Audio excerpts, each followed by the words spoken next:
É difícil falar desse assunto assim, porque é um assunto muito longo, ele fala de teorias criacionais e tudo mais. A gente falou brevemente disso no nosso primeiro encontro ali. Eu, né, não sei se foi sábado ou domingo no curso, toquei no assunto de Brahma como uma consciência que não é o Deus que a gente conhece, que a gente fala, esse Deus, essa coisa, não é ele, mas muitos confundem como sendo, porque ele foi quem criou o universo que a gente está habitando aqui.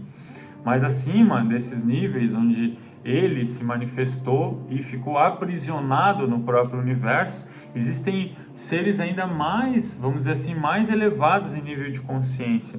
Então, ele só está num nível assim de consciência realmente muito avançado, ao ponto de conseguir colapsar e criar um universo e manifestar a vida nele, fazer com que avatares, né, permitir que outros seres façam um trabalho aqui de ascensão, ajudando esse universo aí que Brahma tentou de forma equivocada criar, ficou aprisionado porque mergulhou aqui para tentar resolver as coisas, não deu certo e aí depois recebeu a ajuda de Shiva e Vishnu. Isso é um assunto complexo que vale um pouco mais de aprofundamento, quem sabe, num outro momento.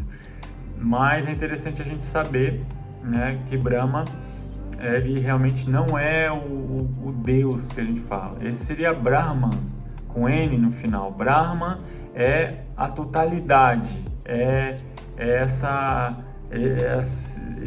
da onde essa fonte, da onde tudo surgiu.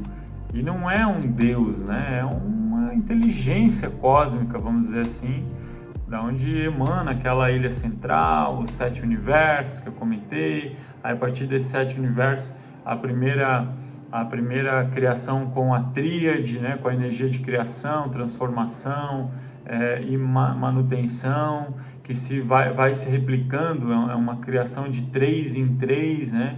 Aí depois chega no momento que essa criação para ser de 3 em 3, e aí surgem a supramônada, depois várias mônadas, e da mônada aí a alma, e várias almas, fractais de alma, e aí nós estamos aí.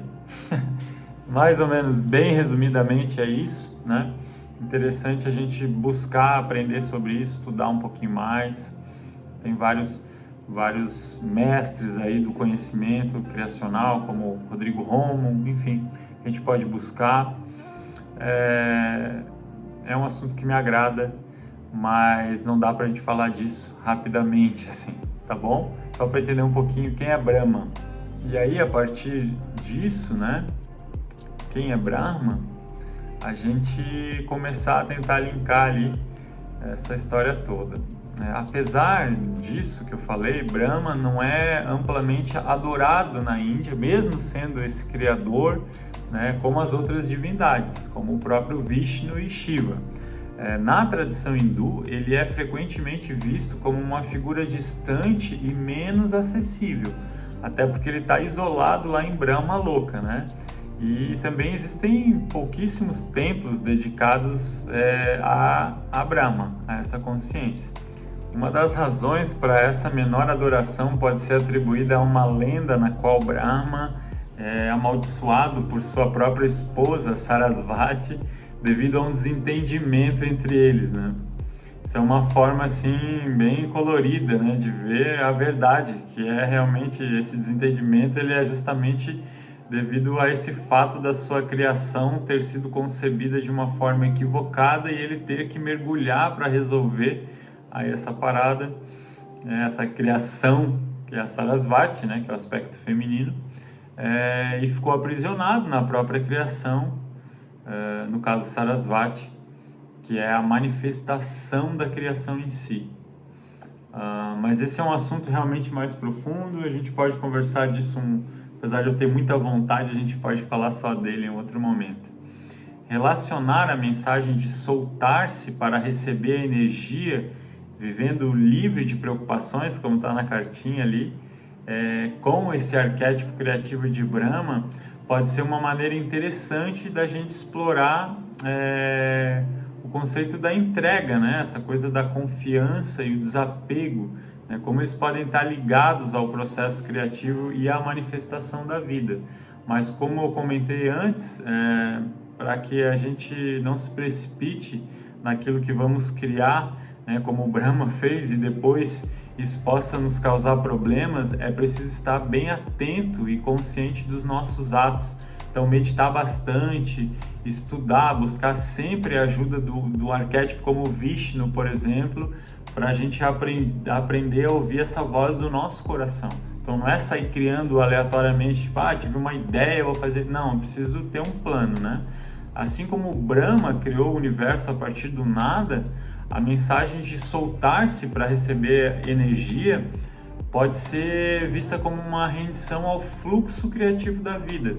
É quando nos permitimos soltar o controle e confiar mais no processo, abrindo espaço para as novas possibilidades se manifestarem, assim como Brahma abre esse caminho da criação. Então é isso, é você realmente ser como ele nesse sentido e viver livre de preocupações, né? Acho que é uma meta aí da nossa vida. Bom, viver livre de preocupações realmente é uma meta de vida e não é fácil realmente, mas é tipo um dos maiores desafios da nossa vida, mas é um exercício. A gente perde e ganha ali, vai exercitando, tentando e tentando, errando, caindo, levantando, é assim que funciona, até que a gente consiga realmente desenvolver uma forma mais tranquila, mais serena, de fazer as coisas, de criar sem se preocupar tanto com as coisas do mundo.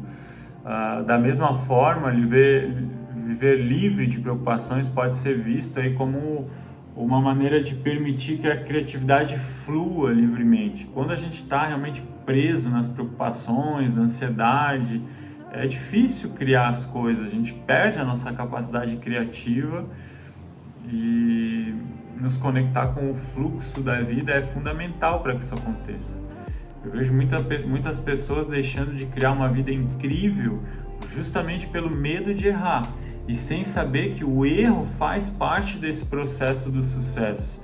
Então a minha dica é erre bastante, erre muito aí sem medo, continua tentando sem se preocupar com os resultados de forma expressiva e, se possível, dar risada dos teus erros, né? Porque a gente está aqui para isso mesmo, a gente está aprendendo com os nossos erros através das experiências humanas, né? Nós não somos, mas estamos, e ao nos permitirmos soltar e receber essa energia do universo, a gente pode realmente nos tornar canais para que a criatividade ela seja inspirada, né? Através de nós aí.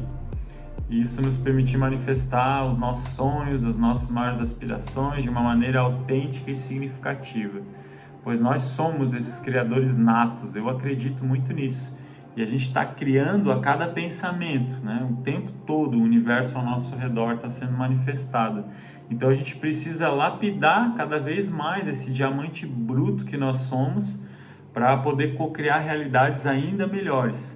Uma forma da gente se conectar com essa energia é sempre manter os chakras em perfeito funcionamento, né? Através de alimentação saudável, de um sono equilibrado, fazer jejum, atividade de purificação, prática de mantras, meditações, sempre que possível, no Brahma Muhurta, que é a hora de Brahma. É um período de 1h36 aproximadamente, exatamente, né, antes do Sol nascer, 1h36. O significado literal é a hora do Criador. Ele é tradicionalmente a última fase da noite e é considerado uma hora propícia para a prática do yoga, meditação e atividades de conexão, como a puja, que a gente aprendeu a fazer no primeiro encontro do curso. Enfim, eu acho que como o horário do nascer do sol varia aí também diariamente, conforme a localização que a gente está, a época do ano, as estações, vai ter variações, mas 1h36 antes é o momento ideal aí, segundo os indianos, né? Por exemplo, se o sol for nascer às 6h30, o Brahma Muhurta ele começa às 4h54. Se o Sol nasce às 7 horas, o Brahma Muhurta ele inicia às 5h24 e assim por diante. Então, que tal aí fazer essa experiência, tentar aí pelo menos uns 27 dias todo dia, né? Eu sugiro que você faça o nosso Mahamudra diariamente, aquela prática, nesse horário junto com o teu Sankalpa. E aí depois você me diz aí o resultado, como é que foi, que eu acho que vai ser sensacional. Acho não, vai ser, porque eu já experimentei. Namastê!